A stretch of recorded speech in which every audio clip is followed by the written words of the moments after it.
Assalamualaikum warahmatullahi wabarakatuh. Video kali ini saya akan membahas masalah DC lapangan yang datang ke rumah kalian. Di sini saya akan lebih fokus membahas ke DC lapangan pinjol legal ya. Karena pinjol ilegal itu tidak mempunyai DC lapangan dan tidak akan bakal datang ke rumah kalian. Kenapa? Kalian pasti sudah tahu alasannya. Karena mereka tidak berbadan hukum, mereka ilegal, dan kalau mereka datang ke rumah kalian, itu sama aja mereka kayak menyerahkan diri ke kantor polisi. Sekarang, saya akan membahas di sini adalah jam-jam rawan. DC itu kemungkinan besar datang ke rumah kalian dan mengunjungi rumah kalian itu di kisaran jam berapa aja sih setiap harinya.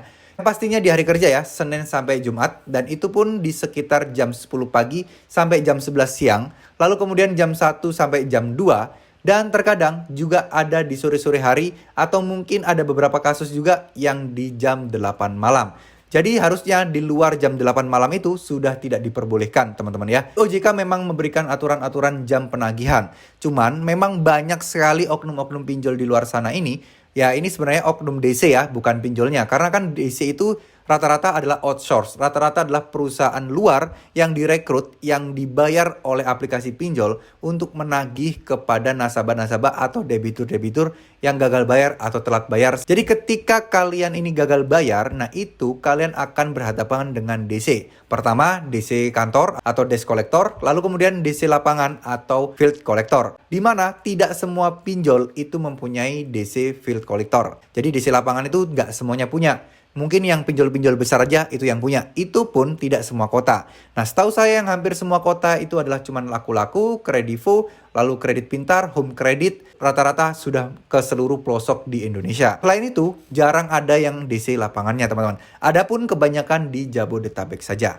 Jadi kalian bisa antisipasi dengan mengetahui jam-jam pinjol ini. Dan biasanya ada juga sih laporan yang hari Sabtu Minggu. Atau jika mereka itu tidak bisa menemukan kantor kalian dan mereka tahu kalian sedang bekerja di hari biasa, biasanya mereka akan datang di hari Minggu. Tapi sebenarnya itu salah ya. OJK sudah mengatur aturan tidak boleh menagih di hari libur, hari besar, atau di hari Minggu. Kalian bisa menolaknya ketika mereka datang, nggak usah takut. Kalian bilang aja aturan OJK melarang hal ini dan kalian tidak usah merespon mereka. Jadi mereka biar kapok. Dan mereka juga nggak datang-datang seenaknya seperti itu. Buat apa sih kita mengetahui jam-jam rawan DC pinjol datang ke rumah kita? Itu tujuannya sebenarnya cuma satu. Biar kita bisa antisipasi, biar kita bisa mungkin ada tamu di rumah kita, atau mungkin ada keluarga kita. Nah kita bisa kasih tahu ke mereka bahwa nanti sekitar jam segini harusnya ada DC atau mungkin siapa tahu ada DC. Nah kalian bisa mempersiapkan mereka untuk ngomong apa ke depan DC itu. Atau mereka untuk tidak usah menanggapi atau mungkin bagaimana itu terserah kalian.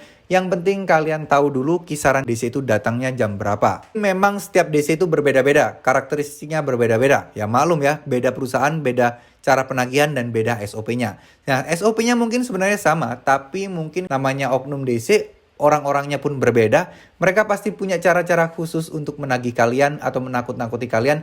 Karena itu adalah tugas mereka dan target mereka. Target bulanan mereka itu adalah bisa berhasil menagih seberapa omsetnya, seberapa besar jumlahnya, dan seberapa banyak orang yang bisa berhasil ditagih. Makanya kadang DC itu kalau kalian bayarnya cicil dulu, kalian mungkin nggak bayar full dan kalian sudah ada cicilan tiap bulan, DC itu tetap ngeyel, tetap datang. Kenapa? Ya karena itu tidak masuk ke omset mereka atau tidak masuk ke target mereka.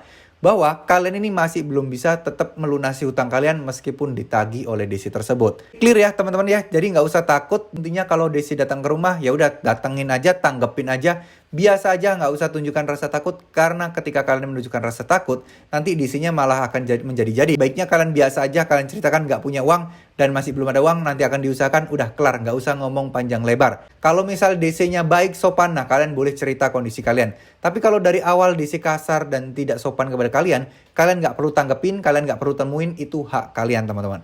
Jika mereka sampai mempermalukan kalian di depan orang, itu kalian bisa menuntut mereka dan bisa melaporkan balik kepada mereka. Karena itu di OJK udah jelas, tidak boleh mempermalukan atau merendahkan harkat martabat kalian sebagai debitur yang telat bayar. Terima kasih, semoga video ini bermanfaat. Wassalamualaikum warahmatullahi wabarakatuh.